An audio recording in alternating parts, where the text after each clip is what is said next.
And now it's time for Guerilla Roundup. They'll let you know what happened overnight when things transpire you whilst you sleep. Right there in the loop you keep. Well, welcome to the start of the Ashes. It's something we've been looking forward to with huge anticipation. So the roundup today is day one of the Ashes, first Ashes test at Edgbaston. And I'm pleased to say I'm joined by Steve Jones, a Guerilla of very long standing. Welcome, Steve.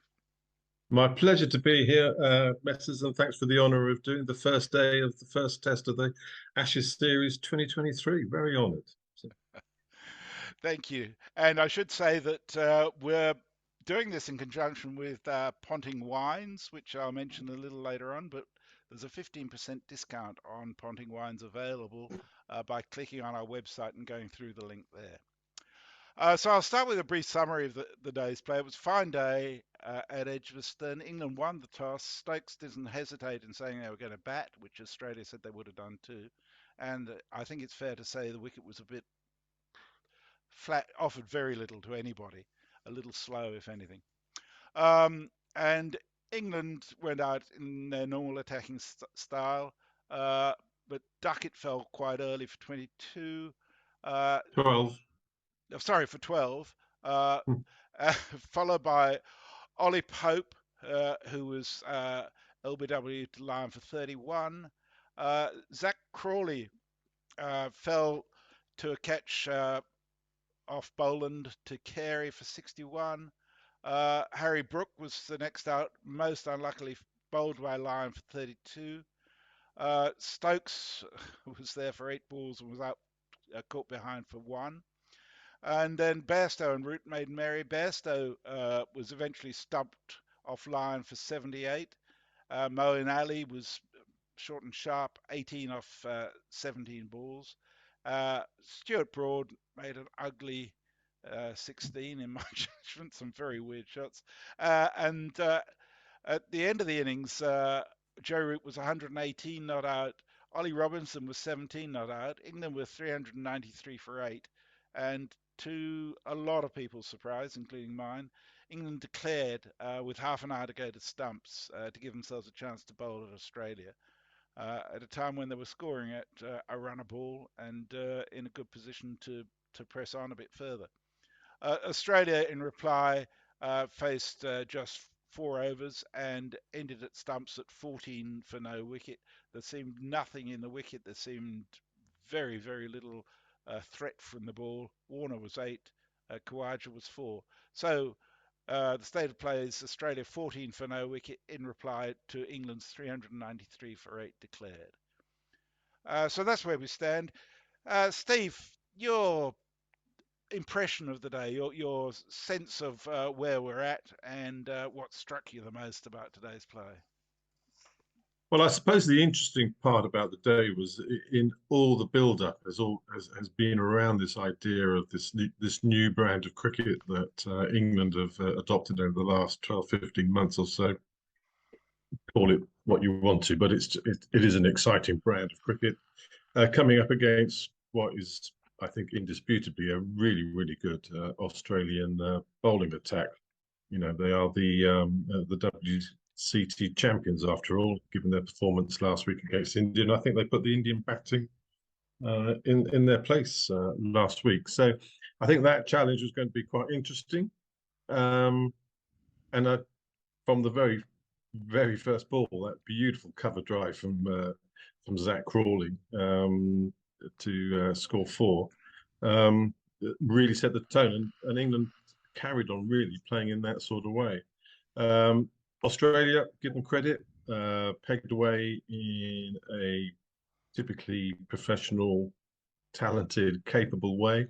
And I think at the end of the day, to have restricted England to 8 wickets down for 393 was a great effort. Who has the ascendancy? I think I would be happier being in the Australia camp than the England camp. The declaration, I'll give credit to Bear on that one because he called it. We were sitting with him at about half an hour before it happened, and he said, "Oh, well, they might do something stupid like declare." Um, and lo and behold, they did do. And I'm sort of with you on that one. I'm sort of intrigued by it. It's quite interesting. I was watching a little bit of the summary of the game afterwards, and someone pointed out that 407 runs were scored today, which is exactly the same as the first day of the 2005 series. And as Ricky Ponting said, yeah, the only difference was England was still batting. Yes. And I hope it doesn't come back to haunt them, but I suspect at the moment, given the state of the pitch, that would have been a better position to have been in than the one that we currently are. Hey, let's see. England have a different mindset, a different approach. Bairstow was talking after the game, very bullish. We all do the things that we want to do. We rely on everybody else to do their business. Our bowlers will go out, they'll bowl their line, they'll bowl their lengths, and they'll put they expect them to put the Australian batsmen under pressure. Indeed. Let's see. Let's see. Indeed. As far as the declaration's concerned, I mean, what it seemed to me is England with 393 for 8 with half an hour to go. They could have ended the day at 420 for 8 or 9 or all out. But either way, Australia will be facing more scoreboard pressure tomorrow than they are now. And I don't know whether it was hubris or just thinking they were going to play with people's minds. And actually, despite some very nervous running between Khawaja and Yeah. Warner, they actually played some gorgeous shots while they were there, and there is no sense of any threat from this pitch whatsoever. Not at the And moment. There were one or two sort of funny bounces, and I thought Nathan Lyon bowled really well. He got a bit of movement, a little bit of flight, a little bit of guile. The ball that got both Ali and Bester, okay, they were attacking the ball, but the ball did something, got past the outside edge. I thought what might have been interesting is if Stokes had got Ali in for an over at the end, but he plonked for Broad and Robinson. Yeah, I can't remember the last time Jimmy Anderson didn't open the bowling for the England attack in a home Test match. I'm sure a Guerilla somewhere will tell us. So. yeah. Well, I find that very strange, to be honest. I would have thought Broad and Anderson was the way to open with, but I didn't mention the Australian bowling actually. Nathan Lyon took 4 for 149 off 29 overs, and despite obviously taking some tap, as all the bowlers did in this style of cricket, I thought bowled beautifully on the whole. And he's now up to 491 Test wickets, I think, which is, and I Yeah, think well, he's he'll go through 500 on this in this series, won't absolutely. he? Which is I, a great landmark to get to, and you know, all credit to him. He's been a fantastic bowler. I think he's at the peak of his skills. That's the thing about spinners. You know, they tend Yeah, not to decline. The experience just builds them and builds them. As yeah, absolutely. far as England Absolutely. batting was concerned, I mean, there was some criticism for people getting themselves out, but it just seems to me that that is the nature of the cricket they've been playing. That they will play shots they don't need to, but they'll also get runs from shots on balls that they didn't need to play. Yeah, And yeah, so it's you end up paying the price. Stokes was out for one, playing something he didn't need to play at a time when it was probably important for England to try and consolidate. But he was fortunate that Bairstow came in afterwards and made 78 run a ball. But probably the unluckiest of the English batters was Harry Brook, well, who Harry Brooks certainly. Yeah, he'd made 32 of 37 deliveries without any obvious problems, and it went off his pad, went over his head to the offside, and then spun back and hit the wicket.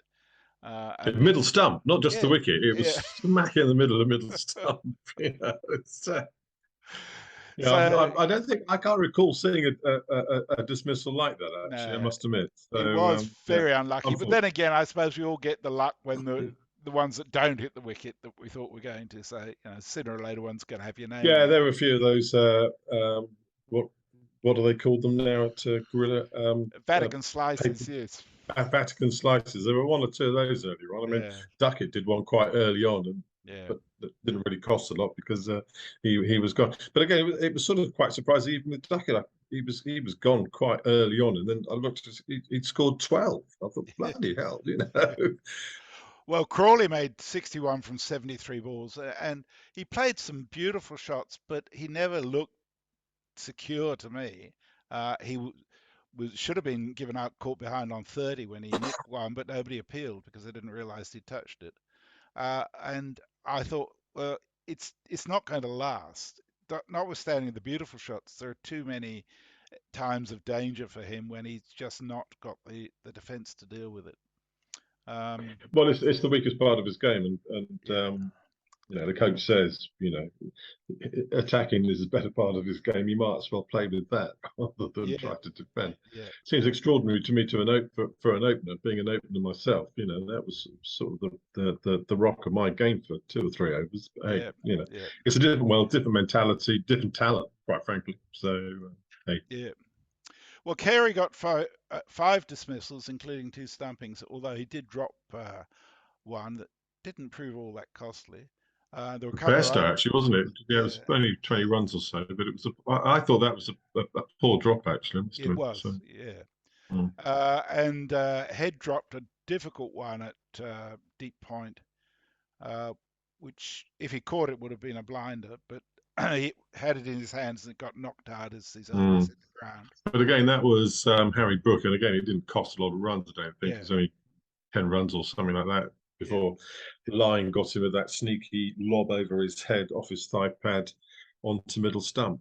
Which is a great ball if you can bowl it. yeah. So, But I mean, the thing I have to say is watching England bat is always going to be entertaining. But the cream on the cake for me was watching Joe Root bat. well, he's what I would call a genuine Test cricket batsman, isn't he? I mean, Yeah, he's got all the skills. He's got 11,100 Test runs now to his name over. And the reason why he's got those runs is because he plays cricket the way he does it, and he's not a slow. He's not a slow scorer either. yeah. Well, he Um, scored at 77.63 was his strike rate, which is pretty good in a yeah. Test Well, match. I think before the World Cricket final, they were talking about Travis Head and how successful he's been. It's Yeah, good average, and his scoring rate in that period that he's been playing for Australia was 80%. yeah, Well, Rootie's not far off that. yeah, So yeah. That's true. And there were two quite stunning shots. Reverse scoops over the slips for six, both of them. I six, mean, two of them. Yeah. So and he, one off Cummins, and was the other one off Josh? I think. Yeah, I yeah, I think think so. it might have been. Extraordinary shots. Yeah. And some just glorious reverse sweeps, which seem suicidal, and yet because he has the eye and the touch that he has, just Yeah. went up. Although no, he was given out on one of those shots. Yeah, There was actually three on the trot. He played against Lyon. The middle one he was given out and reviewed it straight away, and lo and behold, proved that. Well, you could see it actually. You didn't need to see touch the glove. Yeah, the trade.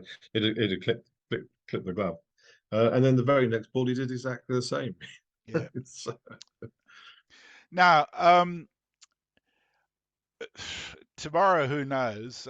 We may get some weather over the next few days, but I'm you're our hopeful. weather forecaster, Messi. So if you don't know, no one does. Well, English weather, but tomorrow looks okay weather-wise. Probably cloudy, but and a bit cooler than today.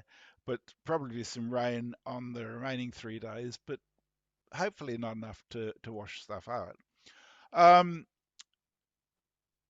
so you know, from Australia's point, the Bear was saying, "Oh, Australia won't be able to score 380 in the day tomorrow." And I thought, well, they don't need to. If they can score another 300 tomorrow, they'll be quite happy with that if they've still got wickets in hand at the end of it. I imagine they would love to be able to score 500 in their first innings, and if the conditions remain the same, there's no reason they couldn't. But we shall see. Yeah. Um, the The other thing we need to do is the Gorilla of the day and the Tweeter of the day. Now, I understand you have some secret information over a Gorilla that qualifies him to be nominated as the Gorilla of the day. Tell us what will happen with that. Well, absolutely. And my gorilla of the day is, of course, one of our great leaders, Mr. Henderson, Hendo. I was with him in the green room when Ben Stokes was out, and the tirade of language that followed it, and his complete uh, unamusement at the way he got out, the fact he hasn't played every facet of the Stokes sort of history, from the fact he hasn't played cricket properly for about 6 months. He hasn't gone off and done this. He's come out there. He hasn't even bothered to sort of play himself in, find out what the bowling's doing. He goes for a shot which he doesn't need to go to. Oh, and then he goes and reviews it, and he says he can't hear it. Oh, acting. It's just I mean, just a trail of invective that followed. It was absolutely priceless. It was sort of a proper Hendo for all of us who spent time with Hendo in the studio and in the green room. It was just classic Hendo. A It's fantastic. full scale Hendo rant just for you. Oh, Yeah, yes. yeah. I'm glad you I shared think that. Jason might have. I think Jason might have been there as well. But hey, we could enjoy it. It was great fun. Our listeners love a good Hendo rant. They really Yeah. do. It's part of the I'm sorry character. it wasn't on air, but hey, Yeah. so it was there for all our Well, listeners. It was there. So. okay. Well, they'll enjoy it secondhand, I'm sure. Our tweeter of the day, or YouTuber of the day in this case, is none other than all the way from Taiwan, Don Diego de City Pants, who made a very generous contribution of what he said was £29.95p, and contributes continuously on the chat on YouTube, which unfortunately I can't call up right now to quote from. But thank you very much, Don. And Yeah, thank you, Don. yes, we are open to bribes. Anybody who wants to be the tweeter of the day, if you make a significant donation, there's a good chance you get a nomination. The other thing I would Especially say for is, messes. Yeah. yeah, our partnership with Ponting Wines will serve us well if you choose to buy through the website. You go to the Guerilla Cricket website at guerillacricket.com. There is a story there about our link up with Ponting Wines, which are very nice. And if you click on that link, it'll take you through to the site, which will give you a 15% discount if you use the code GC Ashes 2023. And I highly recommend that. And we will get some benefit if you choose to do that. So please do so. Of course, the other way you can support us is directly through patreon.com/Guerilla Cricket, which would be great if you choose to do that. And if you like this, please click the like button and share it widely. And we love getting your comments either below this video or on Twitter through our @Guerilla Cricket handle. So thank you very much for being with us today. Thank you, Steve, for your uh, wisdom and humor. It's been good fun. It's my pleasure. Can I just say one final thing? Absolutely, yeah. I would, on behalf of the whole Guerilla community, and in fact, I was delighted to see that before the game started, they held a minute's silence for the two students from Nottingham University, Barnaby and Grace, who were sadly killed on Tuesday. From Guerilla Cricket, as two very, very talented cricketers in their own rights. From Guerilla Cricket, the loss of some cricketing talent is always sad. So our condolences to both their families, also to the family of Ian Carter, the school groundsman. Barnaby was from Taunton, Somerset, Annieville land, and Grace, I believe, played a cricket at Woodford Wells, and they put up a fantastic picture of her in her teenage years as the captain of what they called the Baby Bells. So I hope they're able to enjoy that great big cricket ground in the sky, and we'll think about them. Thank you so much for that, Steve. And thank you all for being with us today, and we'll catch you tomorrow. Messrs, thanks for doing all this stuff for us as well. It's much appreciated. Have a good night. Night. Thank you. And now it's time for Guerilla